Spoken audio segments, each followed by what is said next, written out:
వ్యాయామం మనిషి జీవితంలో భాగస్వామ్యం కావాలని, ఆరోగ్యాన్ని మించిన ఆస్తి లేదని పెద్దపల్లి ఎంపీ గడ్డం వంశీకృష్ణ అన్నారు. పెద్దపల్లి జిల్లా గోదావరిఖని జవహర్లాల్ నెహ్రూ సింగరేణి స్టేడియంలో ఆయన మార్నింగ్ వాక్ చేశారు.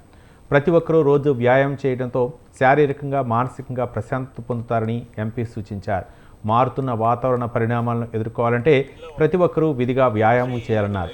సింగరేణి స్టేడియంలో వాకర్స్ కోసం ఎంపీ నిధుల నుంచి ప్రత్యేక ట్రాక్ కృషి చేస్తానన్నారు. లైబ్రరీ నిర్మాణం చేపట్టి అతి త్వరలో అందుబాటులోకి తీసుకొస్తానన్నారు. పెద్దపల్లి పార్లమెంట్ అభివృద్ధి, ప్రజా సమస్యల పరిష్కారం కోసం నిరంతరం పనిచేస్తానని ఎంపీ వంశీకృష్ణ హామీ ఇచ్చారు.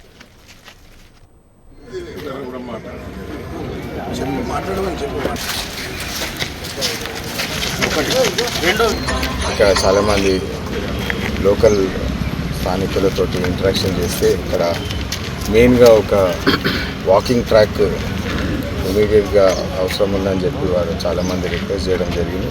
అదేవిధంగా కొన్ని సీనియర్ సిటిజన్స్ కోసం కొంత సైడ్లో బెంచెస్, మరి యూత్ పిల్లల కోసం క్రికెట్ నెట్స్ అడగడం జరిగింది. అది ఖచ్చితంగా నా వంతు మా ఎంపీ ల్యాడ్స్ నుంచి ఏదైతే సౌకర్యాలు నేను సహకారం చేయొచ్చో ఖచ్చితంగా వెళ్ళాను.